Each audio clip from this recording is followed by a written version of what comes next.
Assalamualaikum warahmatullahi wabarakatuh.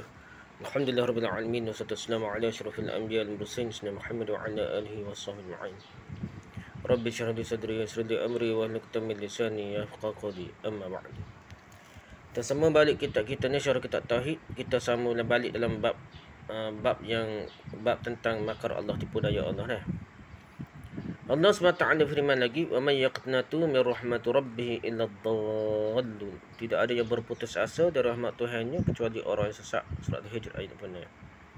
Syarah ini adalah perkataan Nabi Ibrahim AS yang Allah SWT abadikan dalam surah Al-Hijr, iaitu di mana Allah SWT berfirman,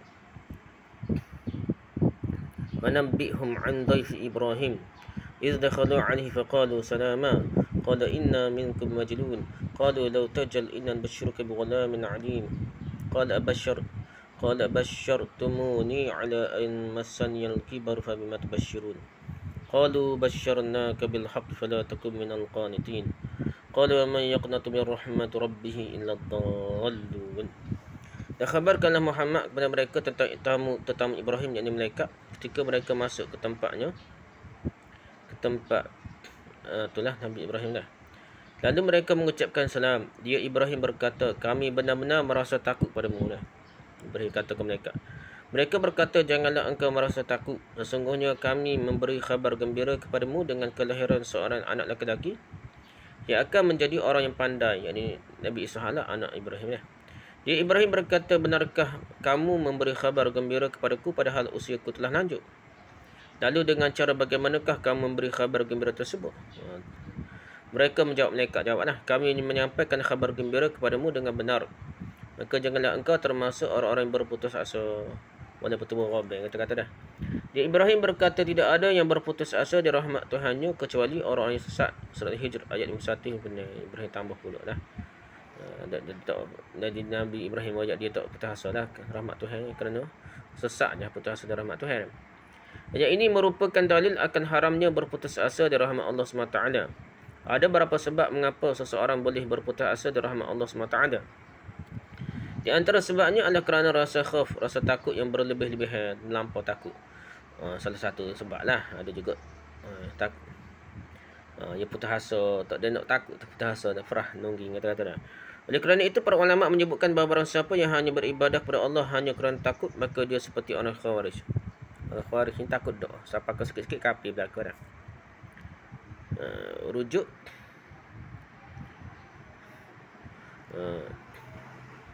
sebelah itu, orang Khawarij memiliki sifat suka memutus asakan dari mereka sendiri dan putus asakan orang lain, sehingga akhirnya sangat mudah di antara mereka saling mengkafirkan satu sama lain. Dan di antara contohnya sikap berlebih-lebihan mereka dalam rasa takut adalah keyakinan mereka bahawa siapa sahaja melakukan dosa besar maka dia kafir, dia kekal dalam neraka. Ini cara doa. Ada setengah ustaz dia mengajar kita juga. Sikit-sikit kafir, sikit-sikit neraka, sikit-sikit. Jadi terlajuk abad pun. Jadi bukan jadi orang tu je, jadi sekali jadi putus asa, kita bengong gitu dah. Dan sekali dia orang yang sebut ataupun bai'ah, setengah tu bai'ah Jumaat parti ke apa dah. Laknat kalau buat dosa besar dah. Apa dah melampau dah. Laknat kalau buat dosa setengah mana pun, dosa besar pun tak perlulah laknat diri sendiri dalam bai'ah tu dah. Tu orang kata melampau dah. Lihat Majmu' Fatwa Ibn Taymiyah jilid 15 muka 1, Bada'il Fawaid Ibn Qayyim juzuk 3 muka 11, dan disebutkan oleh Al-Ghazali kepada Makhul dalam kitab Ihya Ulumuddin juzuk keempat muka 1, dan perkataan ini dibenarkan oleh ulama-ulama ahli sunnah.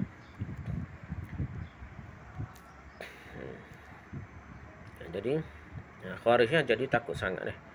Di antara hal yang membuat seseorang berputus asa dari rahmat Allah adalah kerana saking banyak dunia dosa banyak doa dah. Nyerok lagi tak semuanya bel lagi. Dah sekali kata tak ada pedah ke taubat dah. Neraka dah, wajib neraka. Dah sekali dia pakai putus asa tak semuanya bel ke apa dah.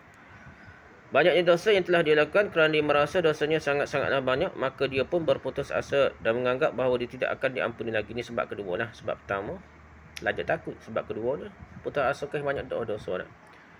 Di antara hal lain yang membuat seseorang berputus asa dari rahmat Allah SWT adalah kerana dia merasa tidak boleh menghadapi ujian-ujian dunia. Tak mampu hadapi ujian dunia yang diberikan kepadanya. Mungkin ada seseorang yang sudah sampai puluhan kali melamar kerja, minta kerja sini, namun tidak diterima. Atau mungkin ada seorang yang sudah bekerja bertahun-tahun namun dia tidak pernah boleh mencukupi keperluannya. Kerja tahun-tahun tapi miskin sebetulnya. Akhirnya orang seperti ini berputus asa kerana tidak boleh meraih dunia dan menganggap bahawa dunia ini sempit baginya. Hingga kemudian dia bersuuzon, bersangka buruk kepada Allah SWT. Allah khianat ke dia macam-macam lah. Oleh kerana itu, hendaknya seorang senantiasa berhusnuzon, bersangka baik kepada Allah SWT dan meyakini bahawa apa yang Allah tetapkan adalah yang terbaik dengan hikmahnya. Hikmah Allah SWT, Allah yang maha tahu apa Allah buat setara ni kita ni. Dan sebab putus asa akan rahmat Allah boleh merosakkan tauhid seseorang adalah kerana secara tidak langsung terdapat anggapan bahawa Allah tidak mampu melakukan yang demikian dan seakan-akan menganggap bahawa Allah bukanlah zat yang maha pemurah, maha pengampun lagi maha penyayang. Dan bukan kata dah ni kerana orang putus asa dari rahmat Allah. Dia akan rosak tauhid lah. Hujah lain dalam bab makar tipu daya Allah ni, diriwayatkan dari Ibnu Abbas radhiyallahu anhu bahawa Rasulullah SAW ditanya tentang dosa-dosa besar, maka beliau menjawab, asyirku billah wal ya'su min rauhillah wal amnu min makrillah. Berbuat syirik kepada Allah, berputus asa dari rahmat Allah dan merasa aman dari makar tipu daya Allah. Ini dosa-dosa besar ni. Syirik, putus asa rahmat Allah, aman dari tipu daya Allah. Syarah hadis ini dipersisihkan oleh para ulama tentang kesahihannya. Sebagian ulama ada yang memhasankannya seperti Al-Haytami, Al-Iraqi dan yang lainnya. Sebagai ulama yang lain mengatakan bahawa hadis ini adalah hadis yang mauquf kepada Ibnu Abbas radhiyallahu anhu, kata-kata Ibnu Abbas sajalah. Akan tapi baik itu berbicara yang berbicara itu Nabi sallallahu alaihi wasallam atau Ibnu Abbas radhiyallahu anhu, maka hal itu sama saja serupa je. Kerana meskipun yang berbicara adalah Ibnu Abbas radhiyallahu anhu, bahawa maka dia telah berbicara tentang sesuatu yang perkara yang ghaib. Ya, hukum yang masuk ke dalam hukum marfu' juga, bukan pendapat dia saja. Kalau benda ghaib, sahabat tak kira berbicara, melainkan benda tu ada dengan Nabi ataupun ada dalam agama lah. Kalau sahabat kecek lah, orang lain bila tentu dah. Berkata Imam Ibn Hajar al-Asqalani, misalul marfu'i minal qali hukman la tasrihan ay yaqul as-sahabiyyu alladhi lam ya'khudh 'anil isra'iliyat ma la majala lil ijtihad fihi wa la lahu ta'alluqun bi bayani lughatin aw syarhi gharibin. Di antara contoh hadis marfu' yang sampai kepada Nabi dari hadis qadi ucapan secara hukum bukan secara sharah adalah sahabat yang dikenal tidak mengambil dari Israiliyat. Ibn Abbas ke apa dia tak cerita, dia tak ambil daripada Israiliyat. Cerita orang terdahulu berbicara tentang hal-hal yang tidak ada ranah ijtihad di sana, benda-benda ghaib, benda-benda yang tidak ada ijtihad lah.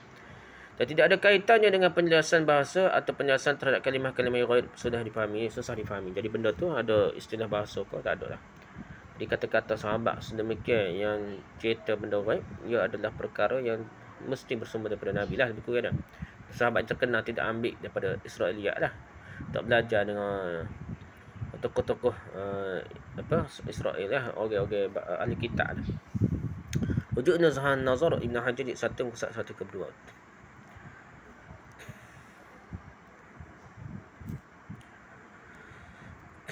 Nabi SAW dalam hadis ini menyebutkan 3 dosa besar, dan di antaranya adalah merasa aman dari makar Allah, tipu daya Allah.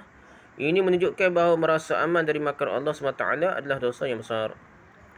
Pertama, berbuat syirik kepada Allah. Kita telah sama-sama faham bahawa yang namanya berbuat syirik ni, sekutu ni, adalah dosa yang besar. Baik dia masuk kategori syirik asghar, syirik kecil pun tapi tetap besar lah. Tetapi lebih-lebih lagi lah syirik akbar tu memang besar sungguhan lah. Yang kedua, berputus asa dari rahmat Allah SWT. Pada hadis ini, Nabi SAW menggunakan kata rahi untuk menunjukkan rahmat Allah SWT. Lantas, apa perbezaan antara rahi dengan rahmah? Rahi dan rahmat beza ke apa dari segi bahasa dulu?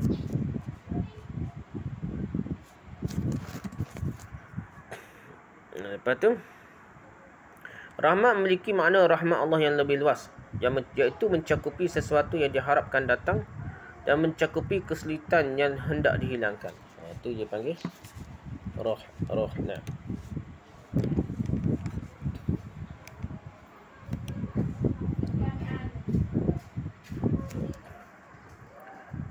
Adapun rah saja tadi rahmat lah luah dia. Adapun rah berkaitan dengan rahmat Allah untuk menghilangkan kesulitan yang dihadapi. Jadi hilang sulit tu panggil rah. Kalau rahmat harap datang nikmat, hilal sulit, dua-dua lah, jadi luah lagi lah. Oleh kerana itulah berkata Nabi Yaqub AS kepada anak-anaknya, Ya bunayya ya bani yadhhabu fatahassasu min Yusuf wa akhihi wa la ta'asu min rauhillah innahu la ya'asu min rauhillah innal qawmal kafirun. Wahai anak-anakku, pergilah kamu carilah berita tentang Yusuf dan saudara-saudaranya. Fatahassasu. Dan janganlah kamu berputus asa dari rahmat Allah. La wala ta'asu min rauhillah. Sesungguhnya yang berputus asa dari rahmat Allah itu hanyalah orang-orang yang kafir. Surah Yusuf ayat 87. Nabi Yaqub AS dalam ayat ini menggunakan kata roh yang menunjukkan bahawa beliau sedang mengalami kesulitan dan mengajarkan anak-anaknya untuk tidak berputus asa dari rahmat Allah agar dia yakni Allah menghilangkan kesulitan yang beliau hadapi. Sebagaimana kita telah jelaskan bahawa berputus asa dari rahmat Allah SWT merupakan perbuatan dosa besar yang merupakan sifat orang-orang khawarij, merasa aman dari maka Allah. Yang ketiga ni. Perkara ini yang disebutkan oleh penulis Syekh Muhammad bin Abdul Wahab dalam bab ini telah kita sebutkan pula bahawa jangan sampai seorang merasa aman dari makar tipu daya Allah SWT. Sesungguhnya kita semua adalah orang yang pernah bermaksiat, maka sejatinya yang kita lakukan setelah itu adalah bertaubat kepada Allah SWT dan tidak menunda-nunda taubat. Ketahuilah bahawa orang-orang yang menunda-nunda, melambat-lambatkan bertaubat kepada Allah SWT adalah kerana dia merasa aman dari makar Allah, tipu daya Allah, dan juga merasa aman bahawasanya dia tidak akan ditertimpa apa-apa. Sejatinya tidak adanya perkara buruk yang menimpa seseoranglah yang menjadi penyebab seringnya seseorang merasa aman dari makar Allah SWT. Allah tak balas lah juga, dia pakai relax lah buat dosa pula.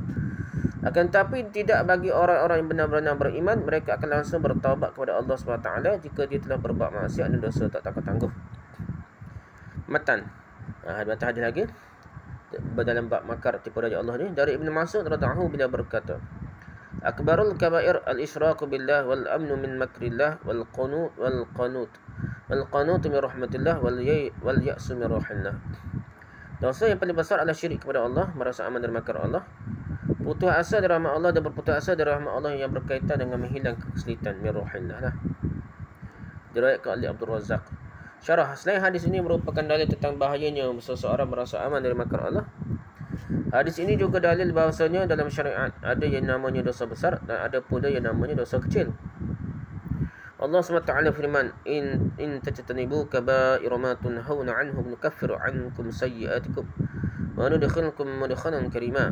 Jika kamu menjauhi dosa-dosa besar di antara dosa-dosa kecil yang dilarang mengerjakannya, nescaya kami hapuskan kesalahan-kesalahanmu dan akan kami masukkan kamu ke tempat yang mulia, iaitu syurga. Surah Nisa ayat 1. Demikian pula firman Allah SWT tentang penghuni syurga, Alladzina yajtanibuna kaba'iral ismi wal fawahisha illa al-lamam inna rabbaka wasi'ul maghfirah wa a'lim bikum idh ansha'akum minal ardi wa idh antum ajinnatun fi butuni ummahatikum fala tuzakku anfusakum huwa a'lim man ittaqa. Iaitu mereka yang menjauhi dosa-dosa besar, penghuni syurga dah.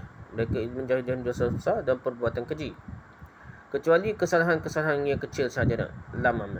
Sesungguhnya Tuhanmu maha luas keampunannya, dia mengetahui tentang kamu sejak dia menjadikan kamu dari tanah, lalu ketika kamu masih menjanin dalam perut ibumu, maka janganlah kamu menganggap dirimu suci. Dia mengetahui tentang orang yang bertakwa. Surah An-Najm ayat 32. Ini menunjukkan bahawa Allah SWT membezakan antara dosa-dosa besar dan dosa-dosa kecil. Definisi dari dosa besar adalah dosa yang diberikan ancaman secara khusus dalam syariat. Ada dosa khusus secara syariat. Adapun bentuk-bentuk ancaman tersebut bermacam-macam jenis. Di antaranya diancam dengan neraka jahanam, atau ungkapan Nabi SAW bahawa yang melakukannya bukan merupakan umat beliau, atau Nabi SAW mengatakan bahawa orang yang melakukan perbuatan itu terlaknat, dan bentuk ancaman-ancaman lainnya. Maka segala perbuatan yang mendapat ancaman secara khusus dari Al-Quran dan Sunnah, maka itu adalah dosa yang besar. Berkata Imam Az-Zahabi, Man irtakaba syai'an min hadhil azaimi mimma fihi haddun fid dunya kal qatli wa zina wa sarqatah aw ja'a fihi wa'idun fil akhirah min azabin aw ghadabin aw tahdidin aw la'nin fa'alihi ala lisan nabiyina Muhammad sallallahu alaihi wasallam fa innahu kabiratun la wala budda min taslimin anna ba'dal kabair anna ba'dal kabair akbar min ba'd. Barang siapa yang menerjang salah satu dari perkara-perkara ini, buat perkara inilah yang terdapat padanya hukuman di dunia seperti membunuh, berzina dan mencuri, atau terdapat dalil yang menyebutkan ancaman di akhirat untuk amalan itu seperti azab, atau ada dalil mengaitkan amal itu dengan kemarahan Allah Azza wa Jalla, atau ancaman atau laknatan untuk pelakunya melalui sabda Rasulullah SAW, maka itu termasuk dosa-dosa yang besar. Dan kita mestilah mengakui bahawa dosa besar itu juga bertingkat-tingkat. Al-Kabair Az-Zahabi bin Apim Kesat 8 ke 9.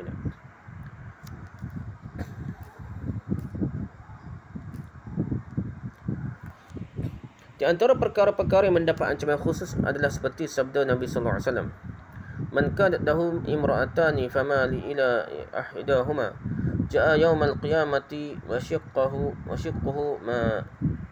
ma'ilun." Barang siapa yang memiliki dua orang isteri kemudian ia condong kepada salah seorang di antara keduanya, maka ia akan datang pada hari kiamat dalam keadaan sebelah badannya miring.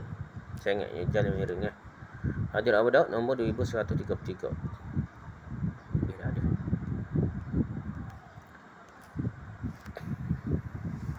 Ini menunjukkan bahawa tidak berbuat adil kepada isteri-isteri merupakan dosa yang besar. Masih banyak lagi perkara-perkara yang mendapat ancaman khusus oleh syariat. Bahkan sebagian ulama telah mengumpulkannya dalam sebuah kitab-kitab mereka tentang perkara-perkara yang termasuk dosa-dosa besar. Adapun yang dimaksud dengan dosa-dosa kecil adalah dosa yang tidak diancam dengan ancaman yang khusus. Matan hadis. Dengan bab ini tafsiran tentang ayat dalam surah Al-A'raf, surah Al-Hijr, ancaman yang keras orang yang merasa aman dari makar Allah, tipu daya Allah, sehingga dia terus berbuat dosa. Yang keempatnya ancaman yang keras bagi yang berputus asa dari rahmat Allah, yang rasa tak ada harapan dah. Jadi kena pertengahan, seimbang. Wallahu a'lam. Subhanakallahumma bihamdika subhanakallahumma asyhadu an la ilaha illa anta astaghfiruka wa atubu ilaik. Assalamualaikum warahmatullahi wabarakatuh.